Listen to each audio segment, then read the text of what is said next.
This program sponsored by Marwadi University, Rajkot, Gujarat. Join Global Campus for a 360-degree education. నమస్కారం, welcome to iDream. నేను రమ. ప్రస్తుతం మనతో పాటు ఉన్నారు ప్రముఖ జ్యోతిష్య వాస్తు పండితులు బ్రహ్మశ్రీ అన్నవరపు తిరుపతి మూర్తి అవధాని గారు. గురుగారితో మాట్లాడి మరిన్ని విషయాలు తెలుసుకుందాం. నమస్కారం గురుగారు. ఓం శ్రీ మహాగణాధిపతయే నమః. గురువుగారు, ప్రతి మాసంలోనూ సంకటహర చతుర్థి వస్తూ ఉంటుంది. దాని గురించి రకరకాలుగా చెప్పుకుంటూ ఉంటాము. సంకటహర చతుర్థి ఎందుకు చేసుకోవాలి, దాని వెనకాల ఉన్న ఆంతర్యం ఏమిటి, ఒకసారి తెలియచేయండి. తప్పకుండా అమ్మా.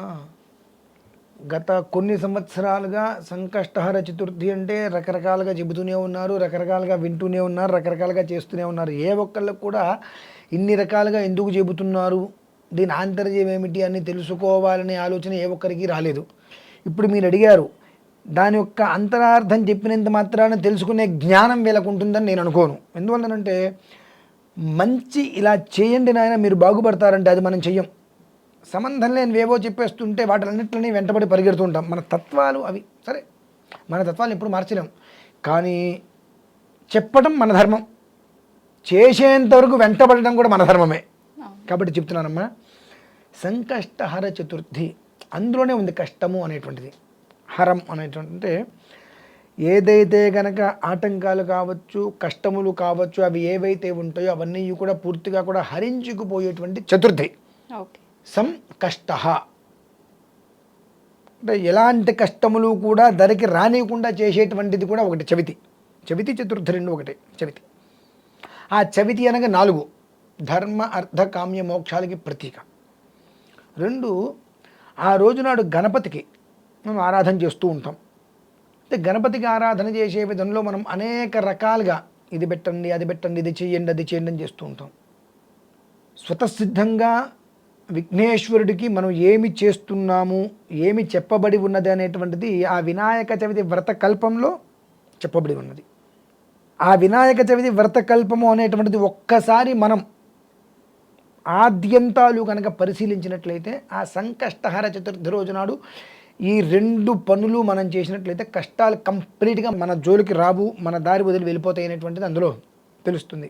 కానీ కుడుములు నివేదన పెట్టండి, కొబ్బరికాయలు కొట్టండి, బెల్లం పెట్టండి, అది పెట్టండి, ఇది పెట్టండి, నా బొంద పెట్టండి, బోలు పెట్టండి అంటే పెడతారు. కానీ అంటే అంటున్నాను కాదమ్మా, ఎందువల్లంటే వాస్తవానికి చాలా దూరంగా ఉన్నాం మనం. దారిద్ర్య రేఖకి దగ్గరలో, యోగానికి అదృష్టానికి చాలా దూరంలో మన జీవితం మొత్తం అలానే గడుస్తుంది. ఎందువల్ల గడుస్తుంది అంటే అదృష్టం ఒక్కసారి తలుపుకు వెళ్ళిపోతుంది, కానీ దురదృష్టం మనం తీసే వరకు కొడుతూనే ఉంటుంది. మనం ఏం చేస్తాం, ఒకసారి తలుపు కొడితే రెండోసారి కొడితే చూద్దాంలే వదిలేస్తాం. ఈ కొట్టే వెళ్ళిపోయింది ఇవిడ, ఇక దరిద్రదేవి వచ్చేసింది, ఆవిడ కొడుతూనే ఉంటుంది. మనం తలుపు తీస్తే ఏం కనిపించదు, దరిద్రదేవి ఇంట్లోకి వచ్చేస్తుంది. వెంటనే శుభ్రంగా తలుపేసుకుని గడి కూడా పెడతాం, మళ్ళీ తలుపు కొడితే ఎవరైనా తీయకుండా ఉంటామని చెప్పి. ఇక్కడ ఎంతటి అజ్ఞానంలో మనం ఉంటున్నామనంటే గణపతికి ఇష్టమైనది ఏమిటి, గణపతి ఆరాధించేది ఏమిటి అనేటువంటిది మన సంకష్టహర చతుర్థి. అంటే గణపతికి కూడా కష్టాలని నివారణ చేసింది ఒకటి ఉంది, అది ఏమిటి అనేటువంటిది ఇందులో చెప్పబడింది. గణపతికి వచ్చిన కష్టం ఏంటండి తెలుసుకోవాలి ముందు. అంటే ఒకదానికి ఒకటి లింక్ అండి. గణపతికి వచ్చిన కష్టం ఏంటి, విఘ్నాధిపతి కావాలిగా. మరి అధిపతి కావాలంటే వాళ్ళిద్దరికీ కుమారస్వామికి అన్ను గణపతికి సుబ్రహ్మణ్యుడు పోటీ పెట్టారుగా. పోటీ పెడితే సుబ్బయ్య ఏం చేశాడు, నెమలెక్కి పడుతుడికి వెళ్ళిపోయాడు.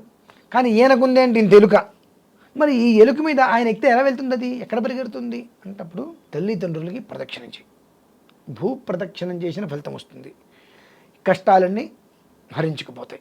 ఇప్పుడు కష్టం పెద్ద కష్టం కదండి ఇది అన్నిట్లకన్నా. ఎవరైతే మొత్తం అన్ని పుణ్యనదులు అన్ని క్షేత్రాలు దర్శనం చేసుకొని వస్తారో వారికి ఆధిపత్యం ఇచ్చారన్నారు. మరి ఈయనకి అది ఎంత పెద్ద కష్టం, ఆయనకి నెమలింది వెళ్ళిపోతున్నాడు, ఈయనకుంది ఇంత ఎలుక, 8 ఆయన కూర్చుంటే ఆ ఎలుక ఎక్కడ కదులుతుంది, మరి ఎంత పెద్ద కష్టం అది. మరి తల్లిదండ్రులు చుట్టూతో ప్రదక్షిణ చేయమన్నారు, మరి తల్లిదండ్రులు చుట్టూతో ప్రదక్షిణాలు చేశారు.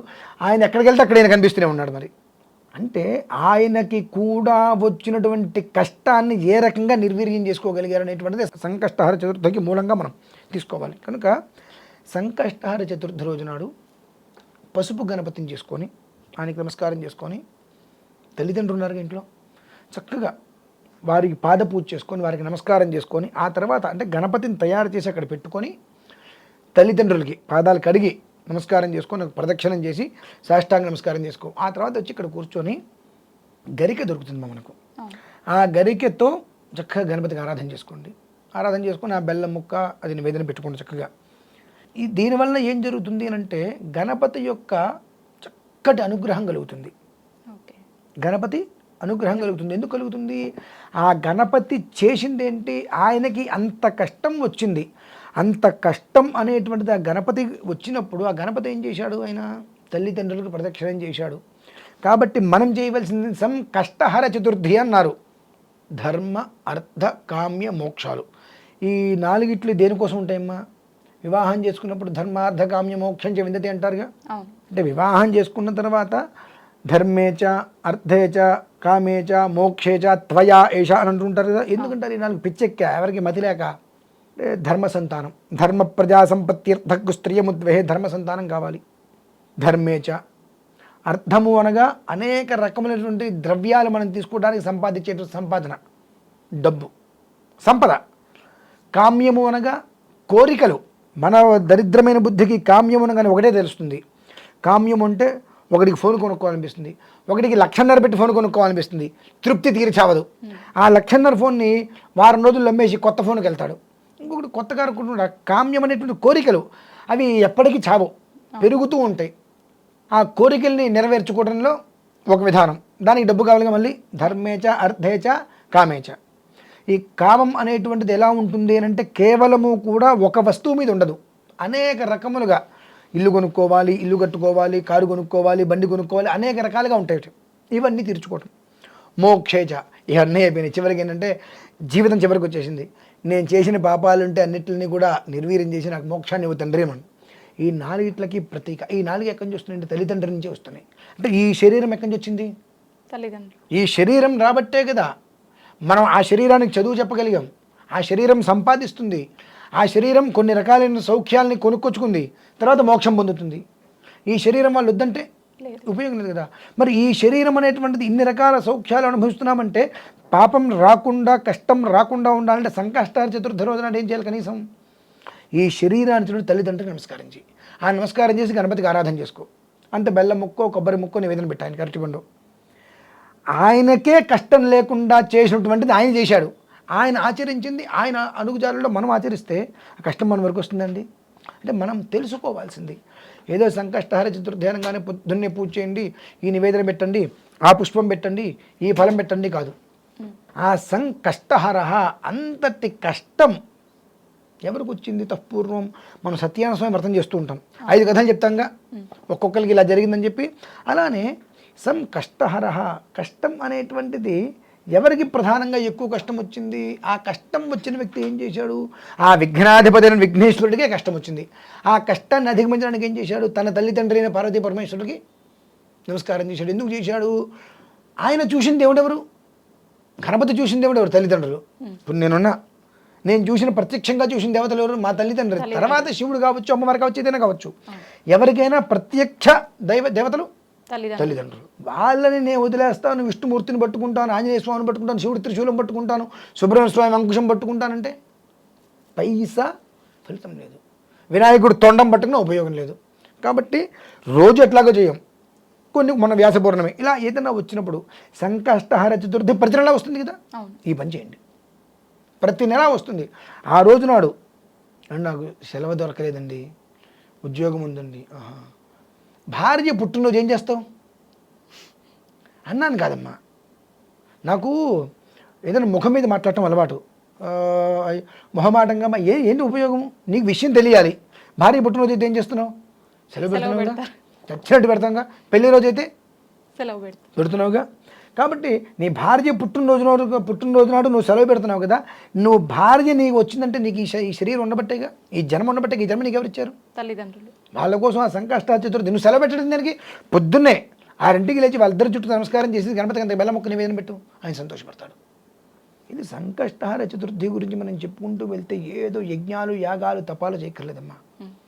తపించటం, తపము అంటే తపించడం అంటే నన్ను కన్న తల్లిదండ్రులకు వారి పాదపూజ చేసుకునే భాగ్యం నాకు కలగాలి.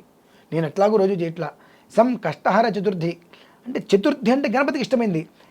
గణపతికి ఎందుకు చేస్తున్నాము? ఎందుకు చేయాలి? గణపతికే కష్టాన్ని నివారించింది ఏంటి? తల్లిదండ్రుల ప్రదక్షిణం. అటువంటిది మనకు కలగదా ఆ కష్టాలు? నివారించుకోవడం మనకు చేత కదా, అదే ప్రదక్షిణ మనం చేస్తే మనం ఎంత హాయిగా ఉంటాం అనేటువంటి విషయాన్ని గణపతి వారు క్లుప్తంగా తెలియజేశారు. కానీ మనం ఏమంటామంటే సంకష్టహర చతుర్థి, ఈ పండు పెట్టండి, ఈ నివేదన నేను చెప్పినట్టు చెప్పండి, ఈ నివేదన నేను పెట్టినట్టు పెట్టండి, నాలాగా చెయ్యండి, నేను చెప్పినట్టే చేయండి. ఏంటి బొంద చేసేది? ఉన్నది చేస్తే జీవితం బాగుంటుంది, కొత్త కొత్తవన్నీ చేస్తే ఏం ఉపయోగం లేదు, అన్నీ నిష్ప్రయోజనం. కనుక సంకష్టహర చతుర్థి రోజు నాడు తల్లి తండ్రి చక్కగా పాదాలు కడిగి ప్రదక్షిణ చేసి సాష్టాంగ నమస్కారం చేసుకొని గణపతి దగ్గరికి వచ్చి అంత గరిక తీసుకొని ఆయన మీద పెట్టి ఆవాహన చేసి ఆయనకి నమస్కారం చేసుకున్న తర్వాత ఆ బెల్లం ముక్క స్వామివారికి నివేదన పెట్టి ఆ బెల్లం ముక్క ప్రసాదంగా తీసుకొని ఆ గరికని తీసుకెళ్ళి ఆవు నోట్లో పెట్టండి. చాలు, అక్కడితోటి అలా చేయడం మొదలు పెట్టండి, జీవితంలో అమోఘమైన మార్పులు వస్తాయి. చాలా చక్కగా వివరించారు గురుగారు, ధన్యవాదాలు.